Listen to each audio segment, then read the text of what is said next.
मरने के बाद क्या कोई शख्स दोबारा जिंदा हो सकता है? जाहिर है यह नामुमकिन है, लेकिन इस दुनिया में अंधविश्वास में कुछ लोग जी रहे हैं।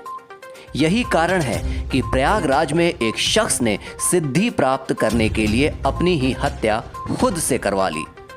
सोचने पर यह कुछ अजीब लगेगा, लेकिन यह सच है और प्रयागराज पुलिस ने इस सनसनीखेज वारदात का आज खुलासा कर दिया। देखिए, 10 दिसंबर को थाना करछना पे एक सूचना प्राप्त हुई थी एक अज्ञात शव के संबंध में। तत्काल वहां पे फील्ड यूनिट और सभी उच्चाधिकारी पहुंचे थे। शव को देखने से प्रथम दृष्टया प्रतीत हो रहा था कि इसकी हत्या कर दी गई है। इस अज्ञात हत्यारे के उसको पकड़ने के लिए तथा इस केस के सफल अनावरण के लिए एसीपी करछना के नेतृत्व में 2 टीमों का गठन किया गया था और इनके द्वारा सफलतापूर्वक इसका आज अनावरण किया गया। पुलिस की गिरफ्त में खड़ा ये शख्स नितेश सैनी है, जो हरिद्वार में रहता था। हरिद्वार में ही आशीष दीक्षित से इसकी मुलाकात हुई और दोनों में दोस्ती हो गई।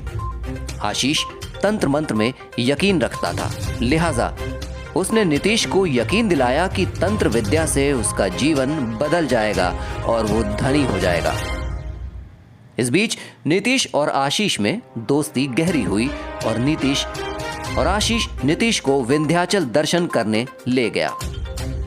इस बीच नीतीश का सारा खर्च आशीष ही उठाता था।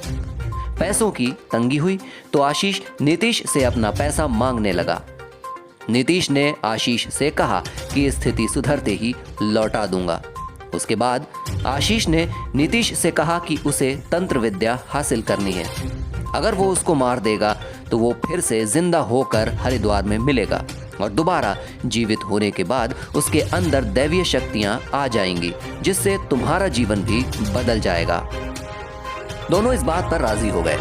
नीतीश ने सोचा कि अगर आशीष मरेगा तो उसका ही फायदा है, क्योंकि जो पैसा वो मांग रहा है वो देना नहीं पड़ेगा। जो अभियुक्त नीतीश सैनी है, इनसे विस्तृत और गहन पूछताछ की गई। इन्होंने बताया कि आशीष दीक्षित को, जो कि मृतक हैं, इनको 5-6 महीने से जानने लगे थे। आशीष दीक्षित इन्हें अपने साथ कर्मकांड, पूजा पाठ, तंत्र मंत्र की बातें सिखाने के लिए अपने साथ रखने लगे थे। इन लोगों का ये उद्देश्य था कि ये लोग कोई ऐसी तंत्र सिद्धि कर लें जिससे व्यक्ति मृत्यु के उपरांत पुनर्जीवित हो जाए, और इसी बहकावे में ले करके उन्होंने जो अभियुक्त हैं उन्हें संतुष्ट और कन्विंस कर लिया कि उनके ऊपर प्रहार कर दें। वो प्रहार जो था वो प्राणघातक था और इसी घटनाक्रम के चलते उनकी मृत्यु हो गई। आशीष दीक्षित ने अपनी ही हत्या का प्लान तैयार कर लिया। आशीष नीतीश को लेकर करछना के इस ढाबे के पीछे गया। आशीष ने पहले शराब का नशा किया, उसके बाद नशीली गोलियां खाई। जब आशीष बेहोश होकर लेट गया तो नीतीश ने चॉपर से उसका गला काट दिया। फिर पूजा पाठ करने के बाद चॉपर और पूजा सामग्री को गंगा में बहा दिया। उसके बाद नीतीश सीधा रेलवे स्टेशन जाकर मरने वाले आशीष का इंतजार करने लगा।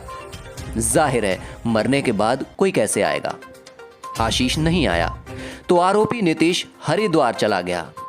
इस हत्याकांड का खुलासा करने के लिए प्रयागराज पुलिस ने बारीकी से जांच की और वारदात की कड़ी से कड़ी जुड़ती चली गई और वैज्ञानिक साक्ष्य से पुलिस को पता चल गया कि हत्या करने वाला नीतीश ही है।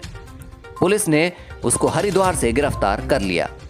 इस केस को पुलिस ने काफी मेहनत से सॉल्व किया है। डीसीपी यमुनानगर सौरभ दीक्षित के मुताबिक इस केस को सॉल्व करने के लिए पुलिस और सर्विलांस टीम ने भी दिन रात मेहनत की थी।